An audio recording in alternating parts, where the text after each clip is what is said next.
welcome to the podcast. Thank you so much for joining me. Thank you for having me. For those tuning in, you're the co-founder of Candy Claws, which you started with a few $100s only 3 years ago. Yeah. And now you're doing 30 million a year, Yeah. which is insane. I was just saying before, do you realize that that's not normal? Yeah, it's been a crazy few years. It was like, I feel like it has happened really fast, but it's also happened really, like it's been really steady. Like in the first year we did $1 million. And then in the second year we did about 5 million. And then third year, it's grown really Incredible. So I want to go back to day one to kick things off. Yeah. So you started this with your brother, right? Yeah. So my brother Dylan, he's my co-founder.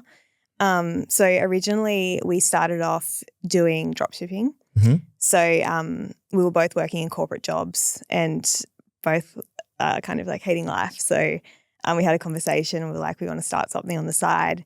And so we started off doing like a bit of Amazon FBA. We did drop shipping. With the same product or something different? Different. Okay. Yeah. So completely different products. And that was a bit of a crash course in e-com. And we kind of like learned how to do ads from there, like learn how to deal with suppliers, like learn how to source product, all of that. And then after we'd been doing that for about a year and we had a bit of success with drop shipping and we had, because we lost a bit of money with Amazon FBA, so that was sort of like a lot of our savings. So then when we made some money back with drop shipping and we had a bit of money under our belt again, like when I say a bit of money, I mean like $1,000 to invest in a brand. That's when we sort of decided that we wanted to do Candy Claws.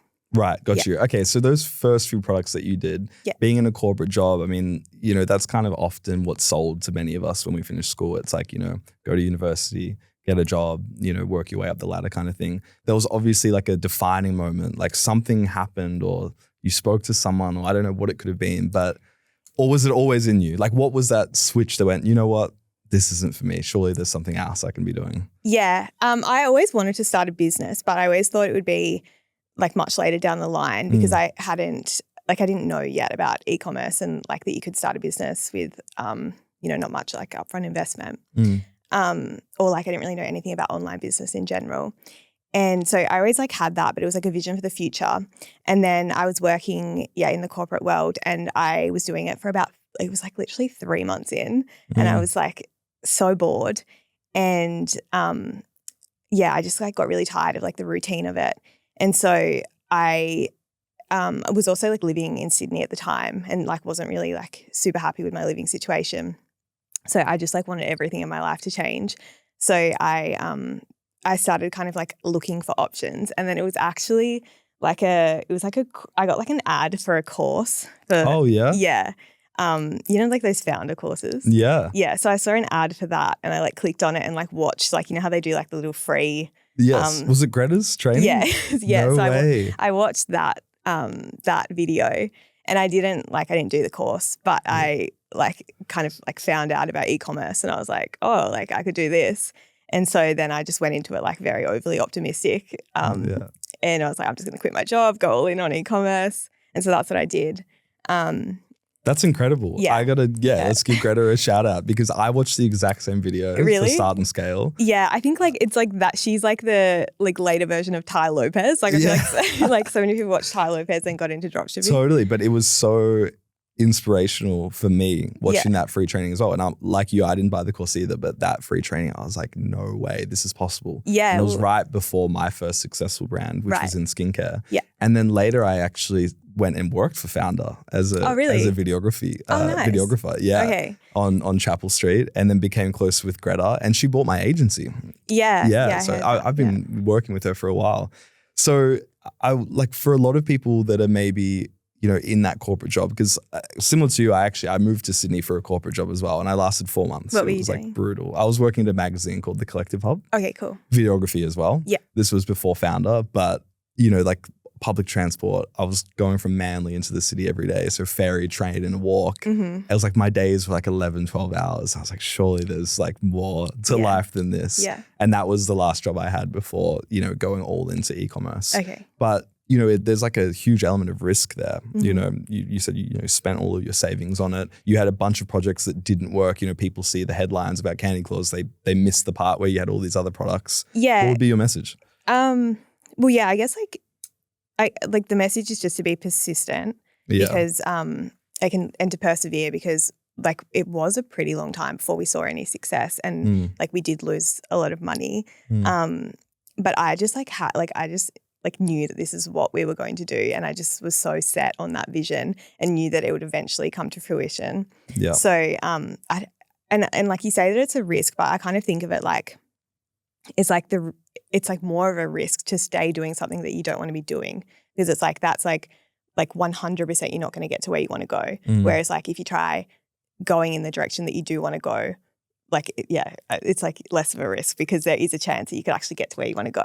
Totally. Yeah. So, you know, I get to speak to entrepreneurs on this podcast and it's like, it's the same thing. It's like vision, there's like this element of delusion to it, just knowing that it's going to work. And then like you said, just like consistency or persistence, you know? Yeah. And weeks turn into months turn into years. And even though it feels very slow sometimes day to day, especially when you're starting out, you stick with it. And then, it's like that overnight success. Like, was there something with Candy Claws where it just went bang? Because I know often it's kind of like, there's like one lever that you pull and it's like the overnight success, I've been doing it for so long, but then it's like, oh my God, now it's working. Yeah. What was that definitely. for you? Well, so I can definitely think of like some like ads, for example, that took us to the next level or like. Was there one particular ad that you can remember that just started scaling and you're like, I think our first winner was this one that was like, I so regret buying these, like a negative psychology ad. Yeah. And it was literally, I just like filmed it myself. I was like throwing the order on the bed and then it was like B-roll vibes. But I think like what really took us to the next level is like I just want to say first that we like put in a lot of groundwork before we started Candy Claws and like we knew a lot about, I mean, not a lot, but like we knew like enough about like direct response marketing to then when we started Candy Claws to be able to dive straight into making like pretty high quality ads.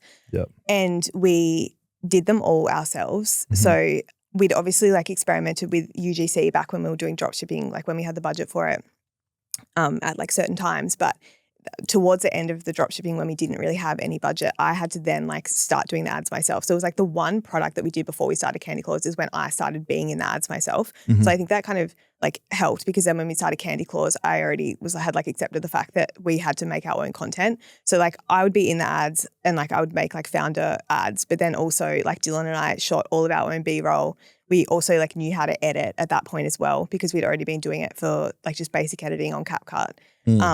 So we like filmed all our own B-roll, did all our own voiceovers, like obviously wrote our own scripts and then edited them ourselves. And so that's what we focused on at the start. And we did all of those things and then just like pumped that creative into the ad account.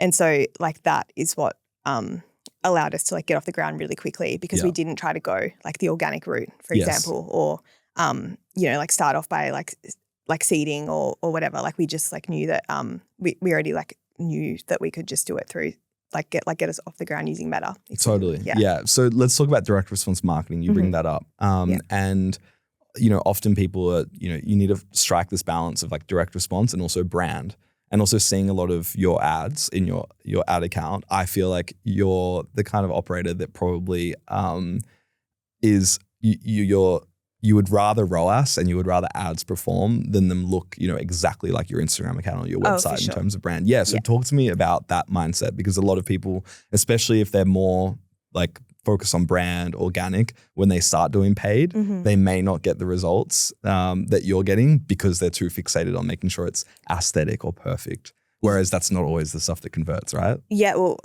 honestly, in our case, like hardly ever the stuff that converts. Interesting. So I think like to begin with, like if you're a beginner, the best route to go is to just look at other brands that do direct response marketing really well. And I think the best place to look for that is more like US brands. So like just or even like, for example, like in Australia, like Lucent Globe, they do a really good job of like direct response marketing and like getting involved as the founders. So if you look at a brand like that, say, and kind of like get inspiration from their ads. Like you don't have to look at your direct competitors and like copy their ads, but you can look at like other brands, like the Facebook ad library is like your most valuable asset. Absolutely. Yeah, I often say that the most original ideas come when you reference brands that are totally outside of your industry. Yeah, exactly. Or even service-based businesses or tech businesses looking at what they're doing and how can you like bring that into a beauty brand, for example. Yeah. So like just like getting inspiration from other brands if you're a beginner, and then like also like doing a lot of research. Or like obviously there's like the format of the ad, which is like what you might get inspiration from other brands, but you also need to do a lot of your own research to find out what your angles are. So then at the start you can test a bunch of angles and then like find what your winning angles are. Yes. And like obviously as you grow, you have to kind of like look to like go Expand into different angles, and and find like new niche down a bit avatars. and stuff. Yeah. But like at the start, like all you need is like one winning angle to like get that first ad that really takes off. Amazing. I just hear this, time and time again whenever I'm speaking to like e-com founders. Yeah. It's like that angle. So when it comes to finding it, what were you just testing everything? Like let's sell to everyone, hit every angle and figure out what works? Yeah. So what we would do is Dylan and I would like both read like so much, like read like Amazon reviews of press on nails, read like Reddit threads, and then just like find that like language that the consumer is using and like find their pain points with salons or find their pain points with other press-ons. And then you can like write your ads around that. And then, as I said, like test like a bunch of formats and then like put that into the ad account, and then eventually you'll find like one will start getting spend, and then you can just like what we did at least is we doubled down on that. So we had one angle that worked like really well for us. So we doubled down on that like pretty much like the first year. Yeah. And that's what got us like $1 million. Amazing. And then obviously like as you grow more, that's when you have to start like branching out to like hit other personas and whatnot. But like at the start, I would say like all you really need is that like one winning angle. Totally. And like you really can take your business to the next level just by like one winning ad if you're in the early days. Yeah, 100%. I agree. So you said that in the beginning you were very hands-on, shooting the ads yourself, editing them. Your brother was in the ad account launching them. You're packing orders yourself. When it comes to just purely the content side of things, so I'm assuming, you got to that first $1 million a year on your own. How did you then manage to scale the content? Because as you spend more and more on platforms like Facebook, they get very, very hungry for more creative, more variation, more formats. Yeah. So what does the structure look like now? How do you keep up with the sheer velocity of creatives that you need? Yeah.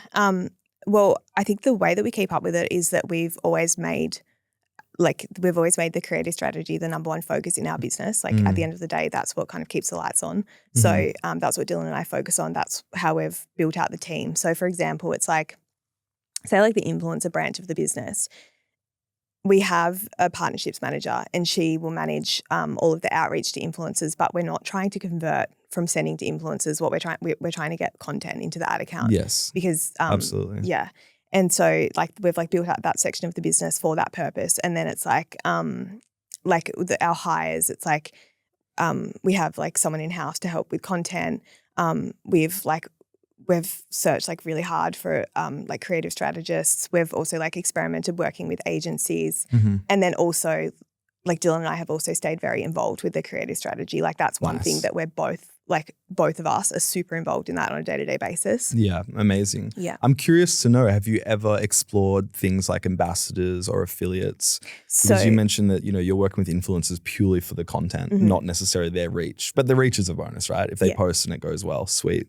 For sure. But like have you explored that, or is it purely just influencers? So with more like micro influencers, we are experimenting a little bit with like partnership ads, but we've just recently done a bigger collaboration with Beck Judd. So we're releasing a collaboration collection with her in late August. Yeah. So we've been working with her for about 2 months now. Yeah. So she's our first like macro influencer that we've worked with, just because we felt that she fit like really well with the current demographic. But then like moving forward, because we have like put so much effort into creative strategy in Australia, we both sort of feel that like a potential way to unlock new markets within Australia might be by working with influencers within that, like, for that customer. So that's like, exciting. Wow. Yeah. So like definitely something like moving forward. But to get us to this point, it definitely has like mainly been just focusing on like paid meta ads strategy and content. Yeah. So let's keep touching on that about like where to next. You've got here in 3 years. Do you have ambitions or goals for what the next 3 years looks like? So I think that we got to where we are like, so we got to like say the $20 million mark, or like maybe like $15 million mark by focusing on Australia. But I think the reason we've been able to grow like so quickly just in the past year alone is by focusing on international expansion, because it's like the UK, for example, now takes up like a third of our sales.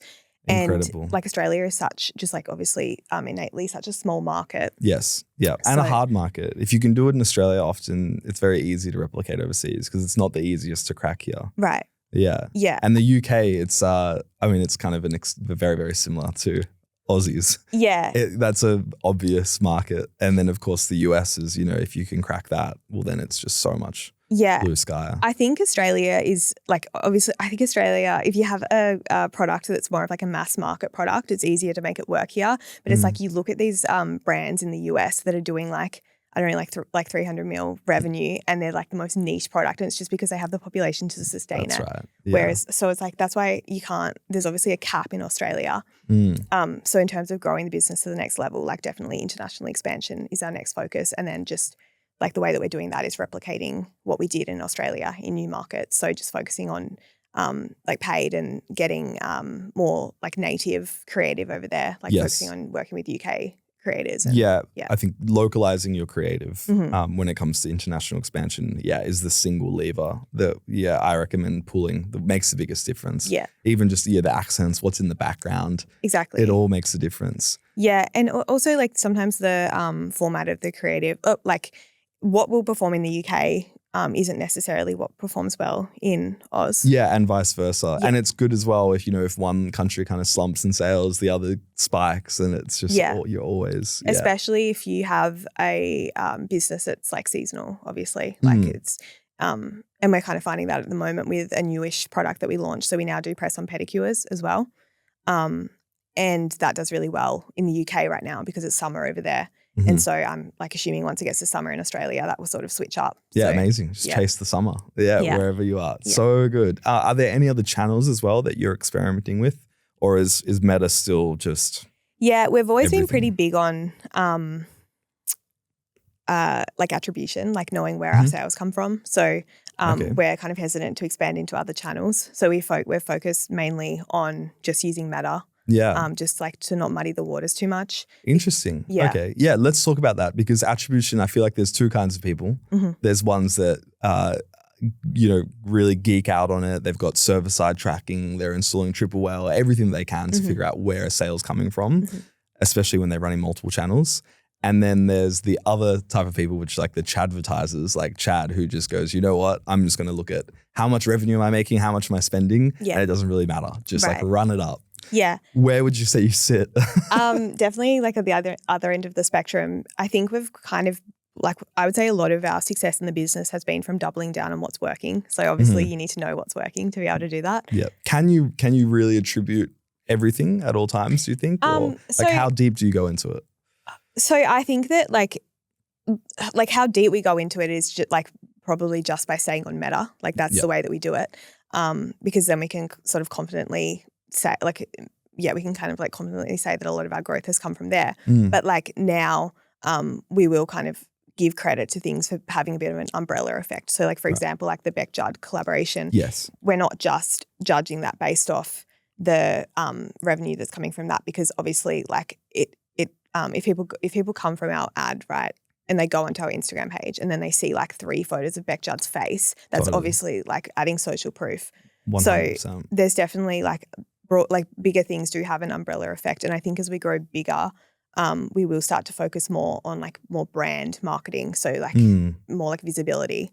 But up until this point, we're focused just on like. For sure. Yeah. We're experiencing that, at Future, not an e-commerce brand, a bit different. But for example, last week we did an expo in Sydney, the first one that we'd ever done.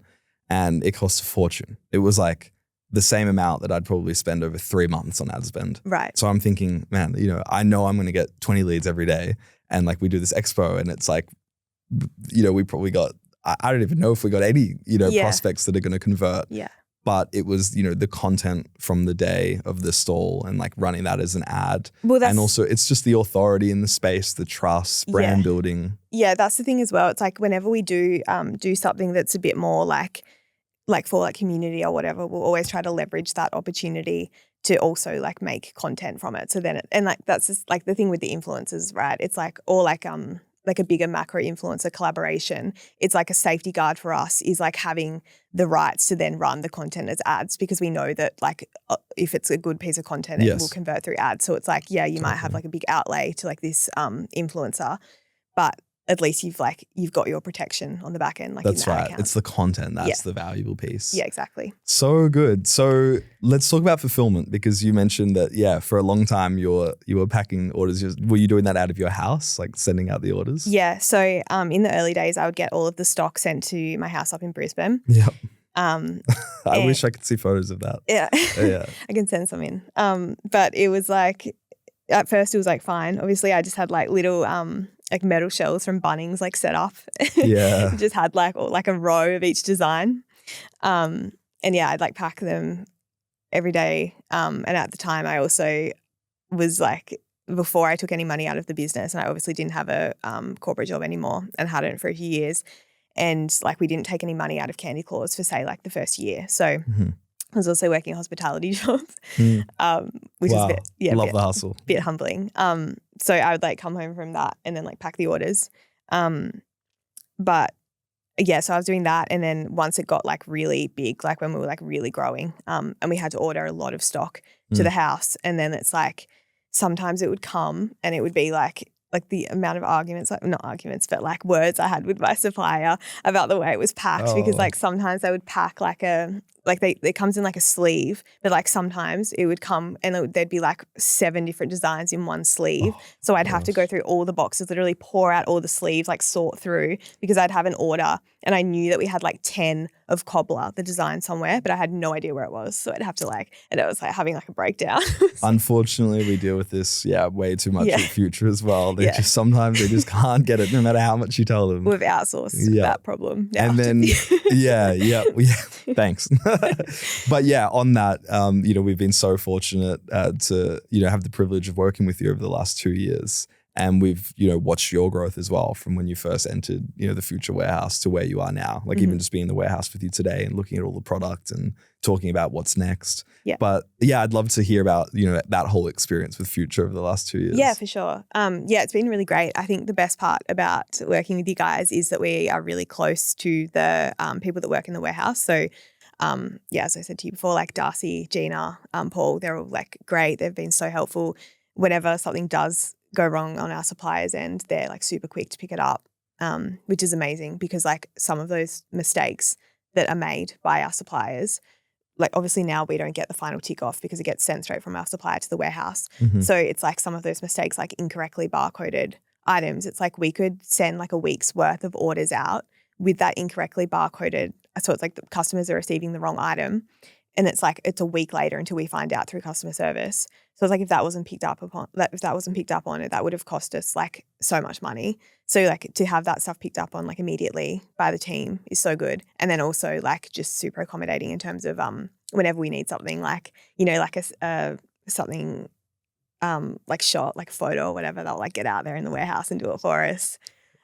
Just go like above and beyond. They're so great. Oh, I love that. Well, equally, we love working with you as well. It's so good. And keen to, watch you keep growing. I want to talk about money. You mentioned that for the first year, you rolled everything back into the business. And for a lot of people that, haven't kind of walked that path before, they see like, oh, wow, like you're doing $1 million a year. But it's like what they don't realize is that, it's like that doesn't always mean that you're making anything, and even when you are profitable, you're rolling it all back into stock to keep growing. Well, yeah, exactly. Like to be able to grow quickly, like you obviously need to be putting the money back in, because it's like, and it's like a lot of the time, Dylan touched on this in another discussion that we had, but it was like you have to pay for stock. When you're growing that quickly, you have to pay for stock before you even have the money to pay for it. So you kind of just like placing your bets on the fact that the business is going to keep going well. Yeah. And then obviously things like payment terms, like with your supplier, and like credit cards come in handy in that situation. Yeah, absolutely. So like obviously like you have to put like all the money that you've made and some, like to continue to grow that quickly. Totally, yeah. And I'm assuming, now you're in a spot where as the business gets a bit bigger, you can start paying yourself and you can start kind of investing. Are you investing in things outside of the business as well? Yeah, I think I've like I obviously listened to a lot of content from other founders, and I think that's like maybe something Dylan and I do well in that like we do like protect ourselves outside of the business, because obviously like the business in and of itself is like a risky asset. So like you can't have, if you've like, you need to take money out and like put it in other, at least that's like our. No, absolutely. Yeah. I'm keen to chat more about this because sometimes it can be a bit of like a taboo like subject, you know, but if you're open to it, because I feel the same way. I've had multiple businesses and, you know, some I had offers to sell them. And at the time I was like, absolutely not. This is going to the moon, you know, and in hindsight, you know, it was like a really, really good deal. Or, you know, I've just rolled everything in for so long. And, you know, I've spoken to, you know, other founders that have had really successful businesses and actually ended up with nothing in the end because they've rolled it in for so long and then they've just kind of ridden into the sunset. I'm like, well, yes, like the journey is kind of the best part. That's why we do it, right? But at the same time, it's like it would be nice to, you know, set yourself up earlier rather than later, because it does change your mindset a little bit in the way that, you know, you're not rolling, you know, it all on a dice every time. Yeah. So yeah, how are you approaching that? And you know, you and your brother both strike me as very just down to earth, very, very humble people. So what do you do with a $30 million a year business? How are you investing it? How are you spending the money? Well, yeah, I think you need to sort of like reward yourself to continue to work hard. And that's like a general consensus I've gotten from other founders as well. Like you need to, you know, be able to like say, like, for example, like your membership at what is like the St. Haven. the wellness center, like you need to like pay for things like that helps you like keep going in the business, right? Yeah. So like investing in things like that. What do I spend my money on? I'm like pretty like, I'm not like, I don't know, I'm like pretty happy with like, I'm not like, I don't know. I'm like. Well, I like to spend my money on dinners. I spend a lot of money on food. I'll never hold back on that. Yeah. And also I like to spend money on experiences with other people as well. If there's an opportunity to just gather up the troops and go do something really fun, I'll do that. Yeah. I like to spend my money on convenience. So time is. Not even like time, but just like anything that just like makes my life like a little bit easier. Like, well, I guess time, taking the tolls. Like that's what I'm spending my money on. Taking the toll roads, taking the tolls. So with, you know, you've got a $30 million business and the toll roads is what gets you really excited about having money. I mean, I spend my money on like health and wellness. So like I was working with a PT, for example, just because I really enjoy doing that.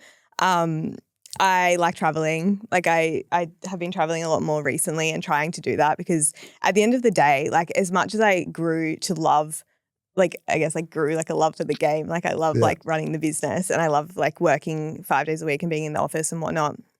But I also, the reason I started it to begin with is so I can go and do like cool things that you can't do if you're working a normal 9 to 5. So totally, I've been like trying to travel more recently. Yeah.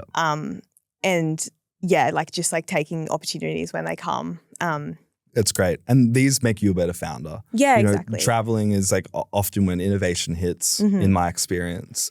You know, you're in a new environment, creativity is an all-time high, and you have that light bulb moment for the business. Yeah, and Health and wellness, it's going to make you stronger because you'll go through very stressful times, I'm sure, and that's just like resilience. Yeah, and I think as well, like circling back to like what I was saying about taking money out of the business to make it so the business it isn't your only like asset. I think that also makes you a better founder because you can then be like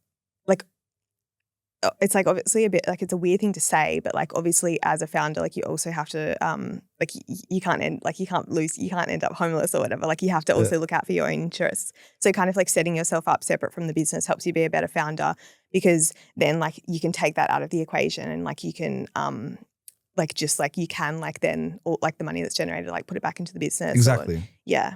I think that you've caught onto this like quite early. It's like it's a really, really good thing. And like take more risks for the business as well, like in a good way, you know, like new products or whatever, because it's like yeah, absolutely. So all these things that you're talking about in terms of like, you know, you've made your first bit of money, it's like life opens up and you're experiencing all these things and it's like a different kind of mindset as well and your relationship to money. I'm sure that, you know, there were potentially friends that you had, like a circle that, you know, as you've kind of evolved, maybe some of them have as well in their own careers, but maybe others didn't. Like, was there ever a time where you outgrew the people that you were closest with or they could just kind of stop relating to you? No, I think I'm very lucky with the people that I have in my life. I mean, my best friend is a doctor, so she's fine. She's great. Like, that's awesome. She's sorted. And like that's also very good to have as well, because it's like she works so hard as well. So it's like very like she works way harder than me. Like she's working like 16-hour shifts sometimes. Like shout out to our doctors. Yeah, we need them. Yeah, exactly. Like she'll get home from she got the other night, actually on Saturday night, she got home at midnight and then she was at work again the next day at 7 a.m. Wow. Yeah. So like that, having people like that is really good. Keeps you humble. Yeah, totally. And what about your family? How did they react to this whole journey as it started to take off? Yeah, I mean, they were always like so supportive from the start. That's amazing. Yeah, I think they're just like, well, obviously it's really nice doing it with my brother as well, because obviously now it's like a bit of a family success. Like we can like pay for our parents to do things, and that's incredible. What a good feeling. Yeah. So talk to me about your dynamic, because this is cool. Like, you know, family business vibes. Yeah. That has its own kind of dynamic, but also just partnerships in general. You know, often, I mean, they go one of two ways really. Like they either work for a while and then they don't, or, you know, they work forever. And I've experienced both in my life. Yeah. And there's also been a lot of things that I do now at the start of any partnership where I believe that there's, you know, a few things you can do to set yourself up for success inside that partnership. I'm wondering if there was, you know, any kind of expectations or boundaries or, you know, clearly defining roles and responsibilities. Like, what did you do at the beginning to ensure that you set yourself up for success?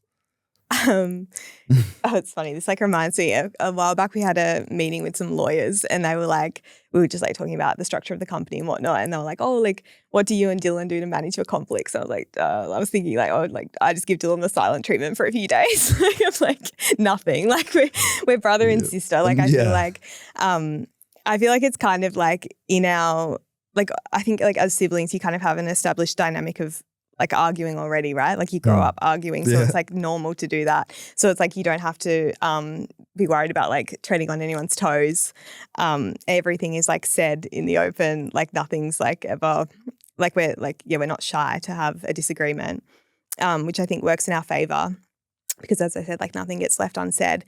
But then also like I think we both like obviously know each other really well, because like obviously like Dylan's the person in my life that I've known the longest, like other than my parents. So like I know what like he's good at, and so I have like 100% faith that he can like manage whatever he's managing. Yeah. But yeah, I think like we have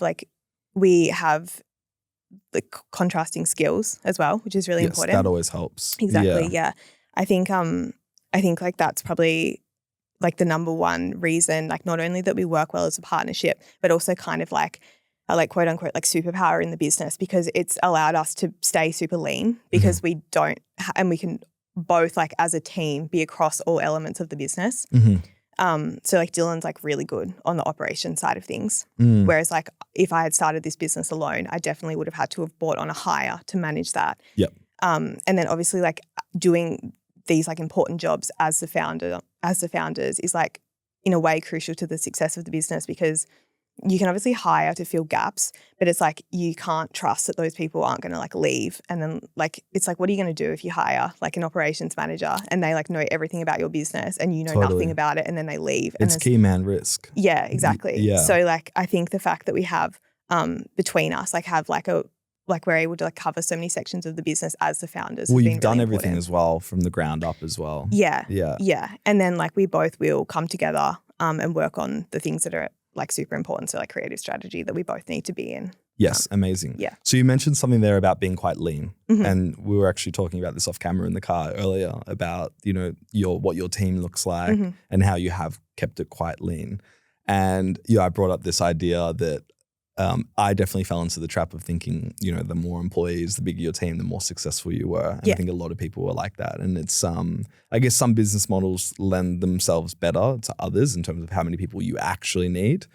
But I think that the real advantage right now are the small, lean teams, because they can be agile, they can move faster than anyone else.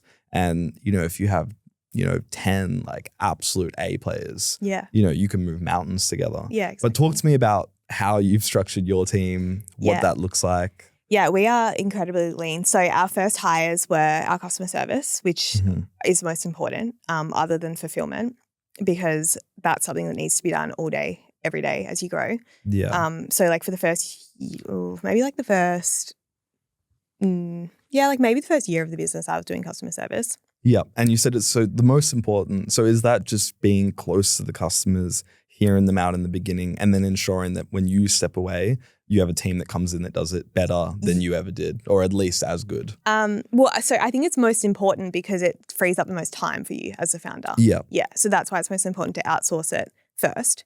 Right. Yeah. And like same with fulfillment. Yeah. Because it's like, it's like the most like time consuming thing. So like for the first year, I like lost say like 3/4 of my day packing orders and doing customer service. And that's like time that could be spent on growing the business. And so like bringing on our first customer service rep, I think it was like around the same time that we also outsourced fulfillment. So that like allowed us to grow super quickly in the second year, because then like all of Dylan and I's effort then went into like scaling. Yes. So you've got your customer support team. Yeah, sorry. Yeah. So we've got 2 customer service reps. And then we have our VA, and she is incredible. So she does a lot of like the admin in terms of like importing like new products, managing like the shipments. Oh, great. Of that. Yeah. And then we have our social media manager. So she does she helps us with the paid content as well. And then she also will like manage the grid, and she's in charge of like all of the organic reels and TikTok. So like more on the brand side. Yeah. And like that's super important as we get to the next level and want to like partner with influencers, for example, because like you need to have like a really nice like put together brand look if you want to be reaching out to macro influencers so that they'll want to work with you. Yeah. But having said that, like we didn't focus on that at all to get to like the first like 2.5 years of the business. So like we like our Instagram feed was like dead. Like it was never posted on. Yeah. Wow. Yeah. Okay.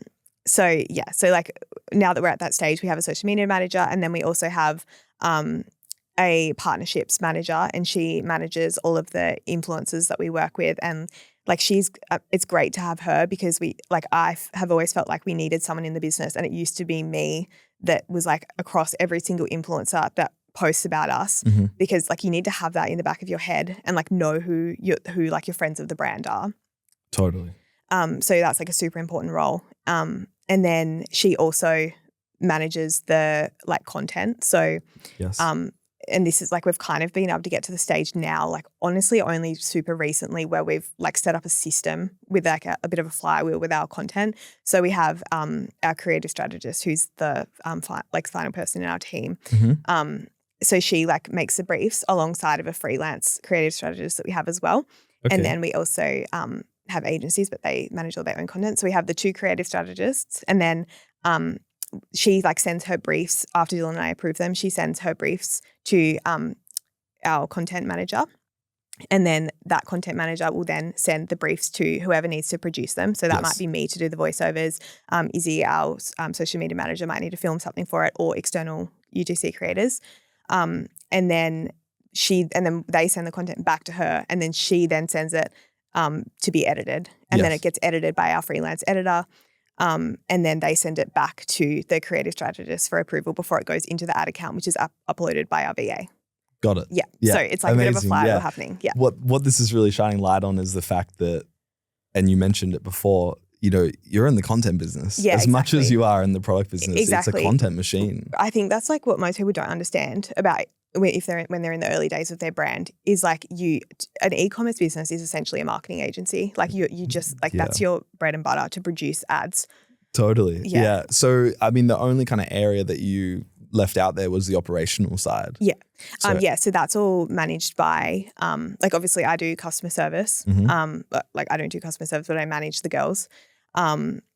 Because I know the most about product. And then Dylan, he does all of the operational side of things. And then we do have a fractional CFO as well. Yes. Okay. Nice. Yeah. Very good.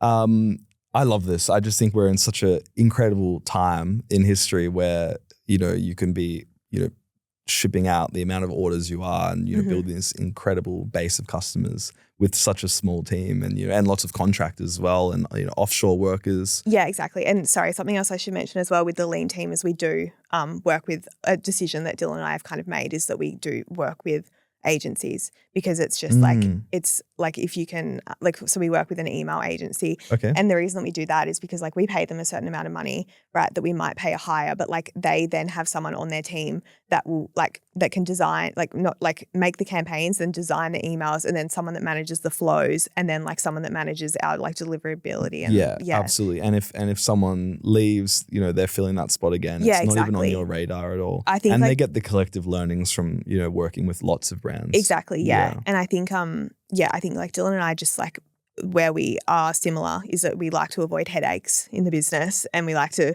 kind of run it on easy mode. Yep. And sometimes we might choose to sacrifice a bit of profit over the convenience of outsourcing to an agency. Yeah. You love convenience. Yeah.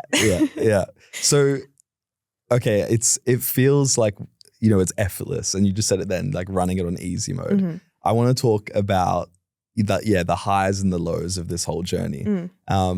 Because we all go through it. So maybe we start with the low point and then we finish it off with something a little bit more positive.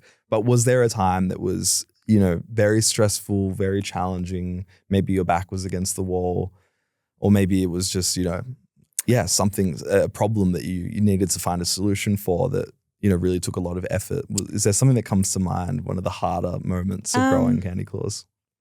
I think there's definitely been some headaches. And I would say probably prior to Candy Claws, we had more of those moments.